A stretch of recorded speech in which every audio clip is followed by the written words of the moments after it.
Oli, what are you looking for? What are you doing in there? What's in there? Here we go. Winter camping. So Elizabeth and I are going up Montgomery Pass Trail. It's like 2 miles. And we're gonna set up a tent and camp. We have our 2 Jack Russells, and Maddie and Ole, and they're having a blast because it's nice out. We're supposed to get like maybe 2 inches of snow, which will be fun to test out our new tent. We bought a new Mountain Hardware Trango 3. There's only 2 of us, but we have our dogs, and we actually bought the Xped Mega Mat 9.5 R value sleep pads. So we're gonna try those and see how they are. They seemed really comfortable at the house, and hopefully they block out a little bit of the cold from sleeping and setting up our tent on the snow. So it should be good. It'll be fun. It's kind of hard walking, but the nice thing is the trail's packed down really well, and so we don't have to wear our snowshoes yet, which is good. But winter camping, you carry more food, heavier stuff, heavier boots, so it'll be fun. They're maniacs.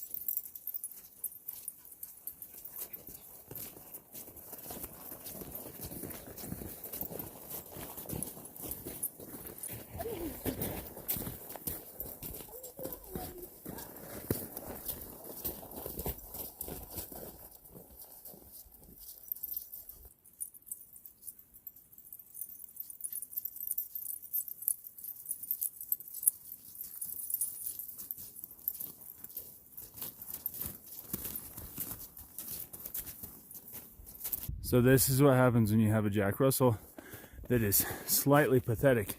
She gets her own carrying case. She's older. Along with a 30-pound bag. So Elizabeth has to carry Maddie and the bag. And Maddie is shivering even though she has a jacket on and a nice fleece-lined bag that has like all this nice fleece in there. So she's got to be warm. Huh. But she's kind of old. But she still goes on adventures. There goes Oli. He's breaking trail for us. He does a great job.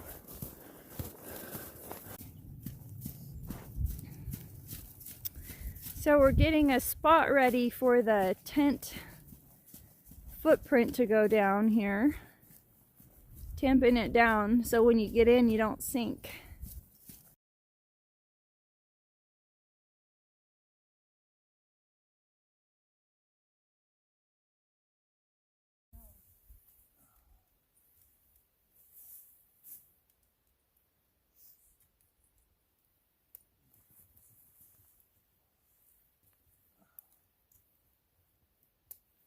Be real careful with your snowshoes.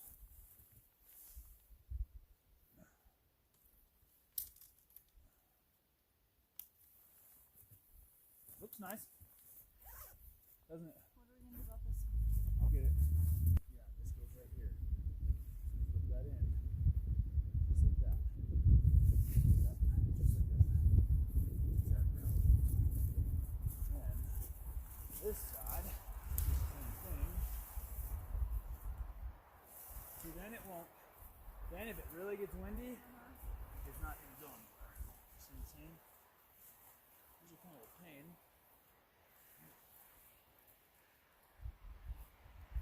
Because it might get windy. Right.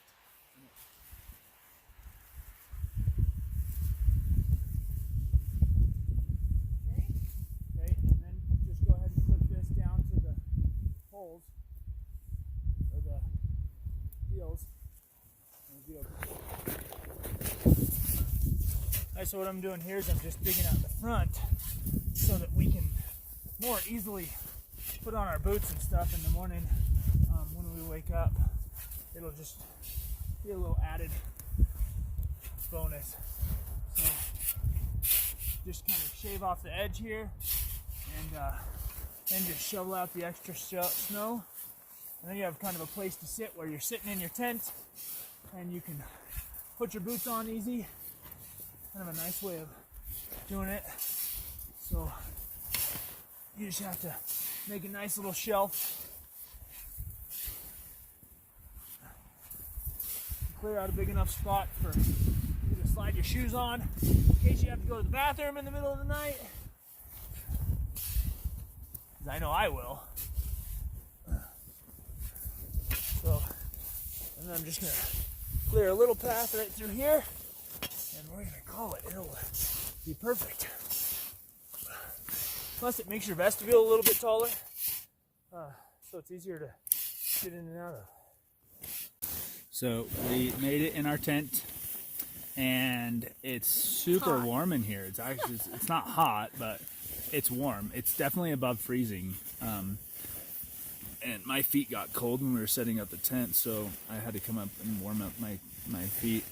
And it took me a minute, but they're warm because we have these awesome puffy sleeping bags. Not the Eureka. That's for the dogs. That's for the dogs. So we actually bought that at Shields in Loveland, Colorado. It's like a 30-degree bag. It's not down or anything, but it keeps them warm. And I figured that they would be wet from the snow, so they could get it wet and it would kind of dry on its own and not affect how warm it is. So, in fact, I'll show you Oli right now. He's pretty cute. There's Oli. Say hi, Oli. So all I'm doing now is I'm putting a berm around the tent because the wind has picked up, and I just don't want the snow to rush under and go up the fly and over the tent and inside and cause a mess. So may as well do a little preventative work, especially while it's nice outside.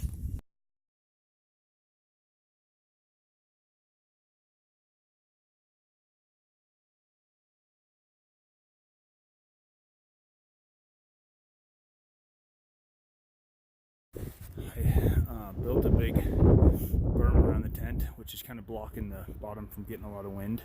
I went all the way around it, and it should block a little bit of the wind that's going to hit the tent tonight. And it should work pretty darn well. So I hope it stands the ultimate test of snow camping. But considering these tents have been used on Everest, pretty sure it'll be all right.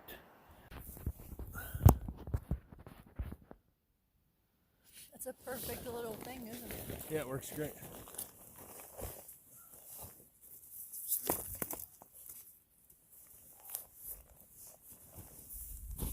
Whoa, I squished my seat. Yeah, me too. Oh well.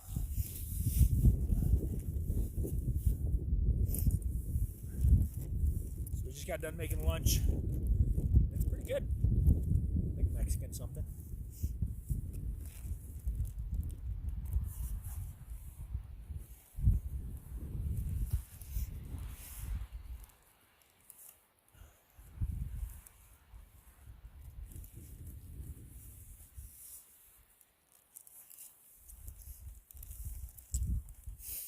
You may be wondering why it's a Ziploc bag, because Elizabeth read something that said Ziploc baggies are easier to pack. So we did one. The other ones are still in their original packaging because we wanted to see if it would like melt through, and it actually worked pretty well. Only problem is the bag's kind of big, so the spoon gets real dirty, but I might recommend it for the summer. It worked. Most of the meals are large enough to share. Like, unless you're really, really hungry, they're large enough to share. Especially if you have snacks. Like, we always bring snacks. And you only need one spoon. Yeah, there's no point in bringing 2 spoons. We were melting snow for dinner, and I thought it was a good idea to put the snow in the stove, in the pot above the stove. The stove went out, so don't do that.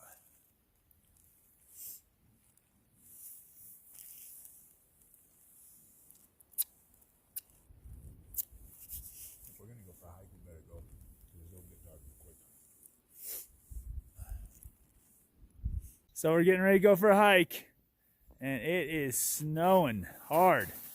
We just got done eating lunch, and there's probably like an eighth of an inch of snow already. So we're gonna go for a hike and take some pictures, and then come back to camp.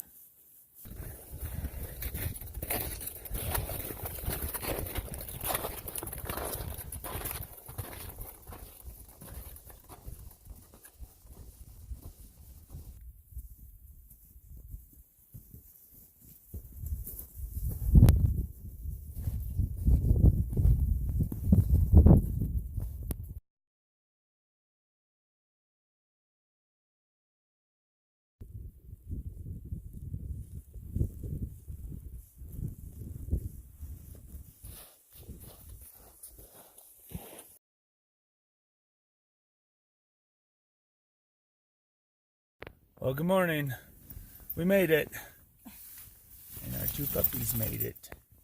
So they slept in their own sleeping bag the whole time.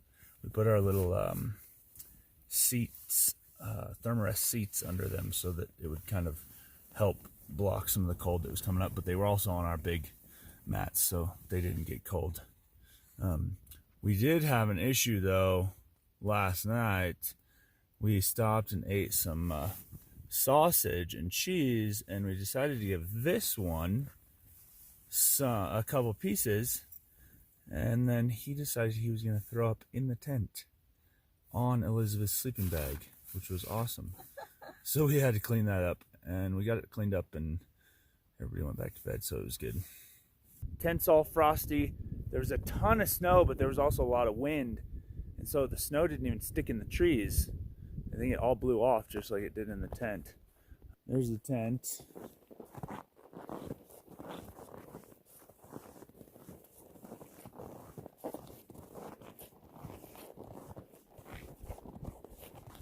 Actually did really well. It's pretty awesome. So the sun is just getting ready to come up. It's like maybe 6:45. So the sun's getting ready to come up. And it'll show up on that mountain back there in the background right there. So I can already see it kind of across the way. It's really pretty. But I also had to get up and shovel just a little bit under the tent here. You can kind of see it right there, and kind of all the way around because it got pretty. There's a lot of condensation buildup in our tent, and so I had to get up and shovel that in the middle of the night. But once I shoveled it and the snow stopped, it worked perfectly. Gosh, it's beautiful. I guess the reward for sleeping in the snow in your tent is the beautiful sunrise you get in the morning with fresh snow. Everything is so pretty up here. It's crazy. It's cold though. Goodness gracious. But just look at that view. Well, we spent the night up on Mongomery Pass near Cameron Pass in just west of Fort Collins. It was great fun. Our sleeping bags worked flawlessly. They were way warm, and our tent worked really well. Now we're just walking out after a couple fresh inches of snow. So pretty cool. Very pretty.